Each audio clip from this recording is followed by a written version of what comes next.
ವೈಷ್ಣವಿ ಚಾನಲ್ಗೆ ಸ್ವಾಗತ. ಇವತ್ತು ನಾವು ಟೊಮೆಟೊ ಪಲಾವನ್ನ ಹೇಗೆ ಮಾಡೋದಂತ ನೋಡೋಣ. ಇದಕ್ಕೆ ಬೇಕಾಗೋ ಇಂಗ್ರೀಡಿಯೆಂಟ್ಸ್: ಈರುಳ್ಳಿ ತೊಗೊಂಡಿದ್ದೀನಿ, ಒಂದೆರಡನ್ನು ಈ ರೀತಿ ಉದ್ದಕ್ಕೆ ಕಟ್ ಮಾಡಿ ಇಟ್ಕೊಳ್ಳಿ. ಹಸಿಮೆಣಸಿನ್ಕಾಯಿ ಒಂದು 2ರಿಂದ 3 ಇದನ್ನು ಸ್ಲಿಟ್ ಮಾಡಿ ಇಟ್ಕೋಬೇಕು. ಟೊಮೆಟೊ ಒಂದು 5 ತೊಗೊಂಡಿದ್ದೀನಿ, ಮೀಡಿಯಮ್ ಸೈಜ್ದು ಹುಳಿ ಟೊಮೆಟೊ ತೊಗೊಂಡಿದ್ದೀನಿ, ಕಟ್ ಮಾಡಿ ಇಟ್ಕೊಳ್ಳಿ. ಮೆಂತ್ಯ ಸೊಪ್ಪು ಒಂದು 2 ಕಪ್ನಷ್ಟಿದೆ, ಇದನ್ನು ತೊಳೆದು ಸಣ್ಣದಾಗಿ ಕಟ್ ಮಾಡಿ ಇಟ್ಕೋಬೇಕು. ಬಟಾಣಿ, ಹಸಿ ಬಟಾಣಿ ತೊಗೊಂಡಿದ್ದೀನಿ, ಸುಮಾರಾಗಿ 1 ಕಪ್ನಷ್ಟಿದೆ. ಒಣಗಿದ ಬಟಾಣಿ ತೊಗೊಳ್ಳೋದಾದರೆ 1 ಗಂಟೆಗಾಲ ನೆನೆಸಿಟ್ಬಿಟ್ಟು ತೊಗೊಳ್ಳಿ. ಇದು ಪುದೀನ, ಇದು ಅಷ್ಟೇ 1 ಕಪ್ನಷ್ಟಿದೆ, ತೊಳೆದು ಸಣ್ಣದಾಗಿ ಹೆಚ್ಚಿಟ್ಕೊಳ್ಳಿ. ಇದು ಒಗ್ಗರಣೆಗೆ ಪಲಾವ್ ಎಲೆ 2, ಚಕ್ಕೆ 1 ಇಂಚು, ಲವಂಗ 1-2, ಏಲಕ್ಕಿ 1-2 ತೊಗೊಂಡಿದ್ದೀನಿ, ಧನಿಯಾ ಪುಡಿ 1.5 ಟೀ ಸ್ಪೂನ್, ಖಾರದ ಪುಡಿ 2 ಟೀ ಸ್ಪೂನ್, ಅರಿಶಿನ 1/4 ಚಮಚ, ಶುಂಠಿ ಬೆಳ್ಳುಳ್ಳಿ ಪೇಸ್ಟ್ 2 ಟೀ ಸ್ಪೂನಷ್ಟು. ಇದು ಬಿರಿಯಾನಿ ಮಸಾಲ ತೊಗೊಂಡಿದ್ದೀನಿ, ಒಂದು ಅರ್ಧ ಟೀ ಸ್ಪೂನಷ್ಟು ತೊಗೊಂಡಿದ್ದೀನಿ. ಇಲ್ಲಾಂದರೆ ಗರಂ ಮಸಾಲನಾದರೂ ಹಾಕ್ಕೊಳ್ಳಿ, ಇಲ್ಲಾಂದರೆ ಹಾಕಲಿಲ್ಲ ಅಂದರೂ ಪರವಾಗಿಲ್ಲ. ಅಕ್ಕಿ ಸೋನಾ ಮಸೂರಿ ರೈಸ್ ತೊಗೊಂಡಿದ್ದೀನಿ, 1.25 ಗ್ಲಾಸ್ ಇಷ್ಟಿದೆ. ಇದನ್ನು ತೊಳೆದು ಒಂದು ಅರ್ಧ ಗಂಟೆ ನೀರಲ್ಲಿ ನೆನೆಸಿಟ್ಕೊಳ್ಳಿ. 1 ಕಪ್ನಷ್ಟು ಅಕ್ಕಿಗೆ 2 ಕಪ್ನಷ್ಟು ನೀರು ಹಾಕೋಬೇಕು. ಸೊ ನಾನು 3 ಕಪ್ನಷ್ಟು ನೀರು ಹಾಕ್ಕೊಂಡಿದ್ದೀನಿ. ರುಚಿಗೆ ತಕ್ಕಷ್ಟು ಉಪ್ಪು, ಎಣ್ಣೆ 1/4 ಕಪ್ನಷ್ಟಾರು ಬೇಕು. ಈಗ ಹೇಗೆ ಮಾಡೋದಂತ ನೋಡೋಣ. ಒಂದು ಕುಕ್ಕರ್ನಲ್ಲಿ ಎಣ್ಣೆ ಬಿಸಿ ಮಾಡಿ, ಬಿಸಿ ಆದಮೇಲೆ ಸ್ಪೈಸಸ್ಸು ಮತ್ತು ಈರುಳ್ಳಿ, ಹಸಿಮೆಣಸಿನ್ಕಾಯಿ ಎಲ್ಲ ಹಾಕ್ಕೊಂಡು ಹುರ್ಕೊಳ್ಳಿ. ಇದು ಹುರಿತಾನೆ ಶುಂಠಿ ಬೆಳ್ಳುಳ್ಳಿ ಪೇಸ್ಟ್ನು ಹಾಕ್ಕೊಳ್ಳಿ.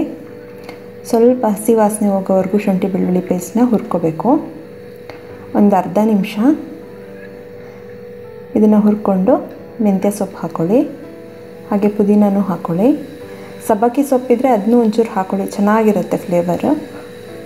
ಈ ರೀತಿ 1 ನಿಮಿಷ ಹುರ್ಕೊಳ್ಳಿ. ಈ ರೀತಿ 1 ನಿಮಿಷ ಆದಮೇಲೆ ಟೊಮೆಟೊ ಹಾಕ್ಕೊಳ್ಳಿ. ಇದನ್ನು ಎಲ್ಲ ರೀತಿ ಹೀಗೆ ಮಿಕ್ಸ್ ಮಾಡಿ 1.5 ಟೀ ಸ್ಪೂನಷ್ಟು ಉಪ್ಪನ್ನ ಹಾಕಿ, ಒಂಚೂರು ಅರಿಶಿನ ಹಾಕ್ಕೊಂಡು ಹುರ್ಕೋಬೇಕು. ಉಪ್ಪು ಹಾಕಿದ್ರೆ ಬೇಗ ಬೇಯುತ್ತೆ ಟೊಮೆಟೊ.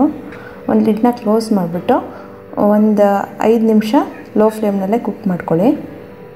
ಈ ರೀತಿ ಟೊಮೆಟೊ ಎಲ್ಲ ಬೆಂದ ಮೇಲೆ ಒಂದು ಸಲ ಎಲ್ಲ ಕಲಸಿ ಇದಕ್ಕೆ ಧನಿಯಾ ಪುಡಿ, ಖಾರದ ಪುಡಿ ಮತ್ತು ಬಿರಿಯಾನಿ ಮಸಾಲ ಪುಡಿ ಹಾಕ್ಕೊಂಡು ಬಟಾಣಿನೂ ಹಾಕ್ಕೊಂಡು ಮಿಕ್ಸ್ ಮಾಡ್ಕೊಳ್ಳಿ. ಖಾರ ಸ್ವಲ್ಪ ಜಾಸ್ತಿ ಬೇಕಂದರೆ ಹಾಕ್ಕೋಬೋದು, ಇಲ್ಲ ಕಡಿಮೆ ಬೇಕಂದರೂ ಕ್ವಾಂಟಿಟಿನ ಕಡಿಮೆ ಮಾಡ್ಕೋಬೋದು. ಇದನ್ನು ಸ್ವಲ್ಪ ಒಂದು 5 ನಿಮಿಷ ಲೋ ಫ್ಲೇಮ್ನಲ್ಲೇ ಹುರ್ಕೊಂಡು ಇದಕ್ಕೆ ಸ್ವಲ್ಪ ಬಿಸಿ ನೀರು ಹಾಕ್ಕೊಳ್ಳಿ. ರುಚಿಗೆ ತಕ್ಕಷ್ಟು ಉಪ್ಪನ್ನ ಹಾಕಿ ಮಿಕ್ಸ್ ಮಾಡಿ ಈ ರೀತಿ ಇದನ್ನು ಕುದಿಯೋಕ್ಕೆ ಬಿಡಬೇಕು. ಸೊ ಈ ರೀತಿ ಕುದಿ ಬಂದಾಗ ನೆನೆಸಿಟ್ಟಿರೋ ಅಂಥ ಅಕ್ಕಿ ಹಾಕ್ಕೊಳ್ಳಿ. ತುಂಬಾ ಸುಲಭ. ಬೆಳಗ್ಗೆ ಟಿಫನ್ಗಾಗಲಿ, ಮಧ್ಯಾಹ್ನ ಊಟಕ್ಕಾಗಲಿ, ಲಂಚ್ ಬಾಕ್ಸ್ಗಾಗಲಿ ಮಾಡ್ಕೋಬೋದು. ಈ ರೀತಿ ಕುದಿಯುವಾಗ ಲಿಡ್ನ ಕ್ಲೋಸ್ ಮಾಡಿ 2 ವಿಷಲ್ ಕುಕ್ ಮಾಡ್ಕೋಬೇಕು. ಮೀಡಿಯಮ್ ಫ್ಲೇಮ್ನಲ್ಲೇ ಕುಕ್ ಮಾಡ್ಕೊಳ್ಳಿ. ಈ ರೀತಿ ಎಲ್ಲ ಒಂದು ಸಲ ಈ ರೀತಿ ಮಿಕ್ಸ್ ಮಾಡ್ಕೊಳ್ಳಿ.